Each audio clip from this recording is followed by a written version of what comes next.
अब जंग इजराइल और हूती की शुरू हो चुकी है। इजराइल के हमले के जद में इस वक्त यमन की राजधानी सना दिखाई दे रही है और दूसरी तरफ बंदरगाह शहर हदीदा। तो पलटवार करते हुए हूती ने भी इजराइल की राजधानी तेल अबीब के एयरपोर्ट को निशाना बनाया है और जिस तरह से इंटरकॉन्टिनेंटल मिसाइल का इस्तेमाल इस हमले में किया गया है उससे समूचा इजराइल दहल उठा है।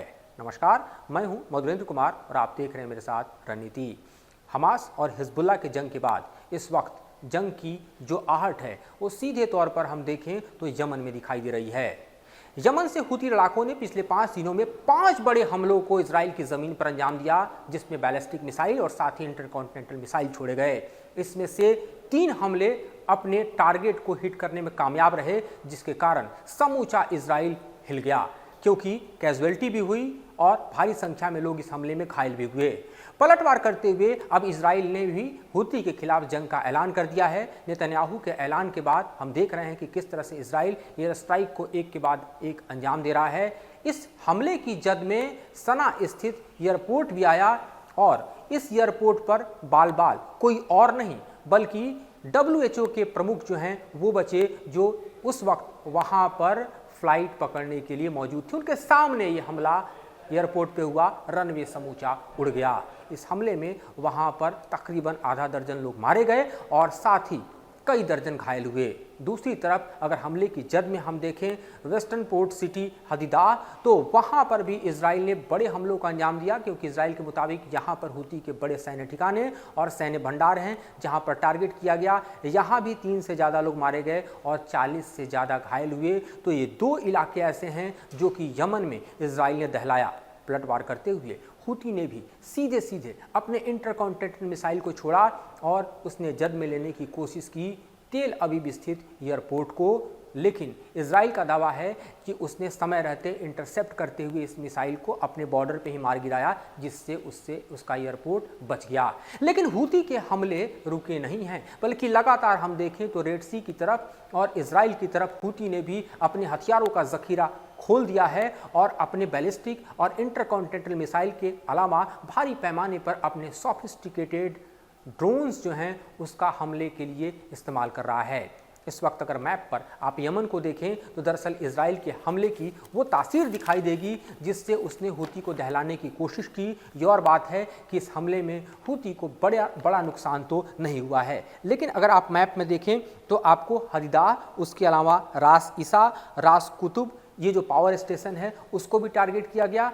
और यहाँ पर तकरीबन आप देखिए तो F-35 विमानों के जरिए जो स्क्रैम्बल करके तेल अबीब से उड़े थे, उन्होंने भारी पैमाने पर बमबारी की। यही स्थिति सना के एयरपोर्ट पे भी देखी जा सकती है। सना के एयरपोर्ट पे भी रनवे को तबाह करते हुए यहाँ पर दरअसल आप देखिए तो ATC को भी तबाह किया गया, यानी ये एयरपोर्ट ऑपरेशनल न रह सके, इस माफिक यहाँ पर इजराइल ने हमले को अंजाम दिया।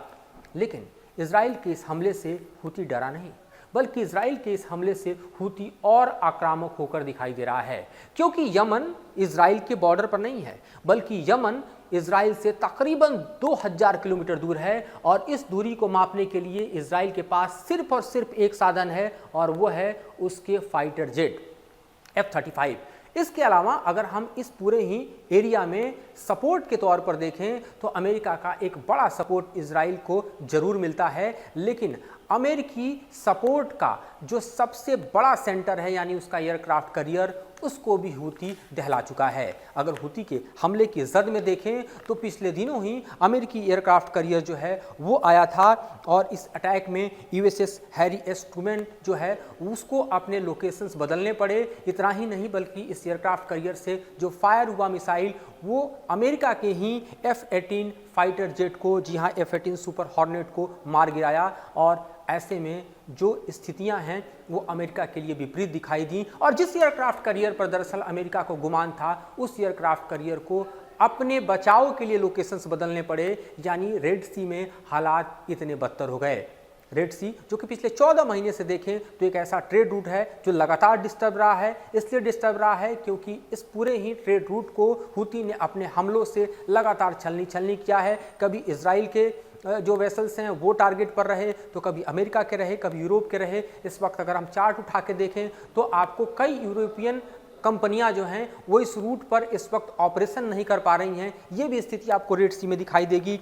अगर आप देखें रेड सी का इलाका, तो यहाँ से दरअसल 70% ट्रेड जो है वो यूरोप का होता है। लाइफलाइन कही जाती है इस एरिया को अगर हम ट्रेड के हिसाब से देखें, लेकिन यहाँ पर ऑपरेशन जो है डेनमार्क का मर्सेक जो हम देखें कि इस तरफ से ऑपरेशन करता है, पूरा का पूरा पोर्ट के लिए जाने वाले जहाज हैं वो ऑपरेशन नहीं कर पा रहे हैं। जर्मनी का हैपपैक लियोड जो है वो कंपनी यहाँ से अपने ऑपरेशन को बंद कर चुकी है। फ्रांस का CGM जो है वो ट्रेड रूट रेड सी का बंद कर चुका है, और साथ ही इटली स्विस से MCS जो है ये कंपनी भी रेड सी का इस्तेमाल नहीं कर रही है। यानी 4 बड़ी कंपनियां इस वक्त रेड सी में अपने ऑपरेशंस को बंद कर चुकी हैं, क्योंकि उन्हें मालूम है कि हूती के हमले में उनका जो वेसल है, उनका जो जहाज है वो पूरी तरह से गर्त में चला जाएगा, लिहाजा रिस्क नहीं लेना है।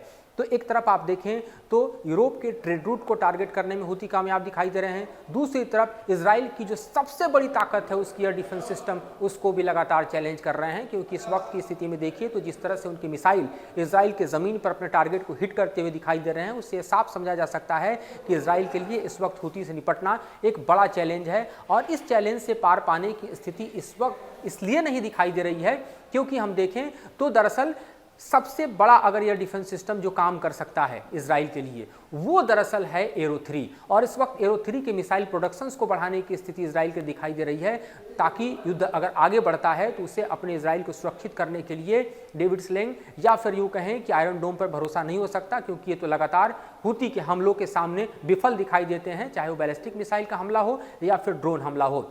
और ऐसी परिस्थिति का निर्माण हो चुका है जहां पर देखें तो हमास और हिजबुल्लाह से ज़्यादा खतरनाक जंग जो है वो दुनिया में शुरू हो चुकी है, जिसके केंद्र में यमन है। हूती की ताकत इसलिए ज़्यादा है क्योंकि वो तकरीबन 2000 किलोमीटर इजराइल से दूर है। हूती की ताकत इसलिए ज़्यादा है क्योंकि ईरान से उसको सप्लाई लाइन में कोई डिस्टर्बेंस नहीं है। हूती की ताकत इसलिए ज़्यादा है क्योंकि यमन का अगर आप पूरा का पूरा ज्योग्राफिकल एरिया देखिए तो पहाड़ों के भीतर उनके सैन्य ठिकाने और साथ ही आयुध भंडार जो हैं वो बेहद सुरक्षित हैं, उनको कोई टनल बनाने की ज़रूरत नहीं है। और इजराइल अपने F-35 विमानों से भी या फिर आप कहें कि 1000 पाउंडर 2000 पाउंडर बॉम्ब भी गिराए तो भी ये पहाड़ ऐसे हैं जिसके भीतर हूती अपने लड़ाकों के साथ, अपने हथियारों के साथ, अपने आयुध भंडार के साथ सुरक्षित रह सकता है। और ग्राउंड ऑपरेशन तो कतई संभव नहीं कि इजराइल यमन की ज़मीन पर करे, क्योंकि हूती के 25 से 30 हज़ार लड़ाके ऐसे हैं जो इजराइल के लिए काल बन सकते हैं। और इसीलिए इस वक्त देखें तो हूती ने जो सबसे बड़ी चुनौती इजराइल के सामने खड़ी की है उससे नेतन्याहू हिले पड़े हैं। और नेतन्याहू के ऐलान के बाद हम देखें तो IDF लगातार अपने स्ट्राइक्स को अंजाम दे रहा है।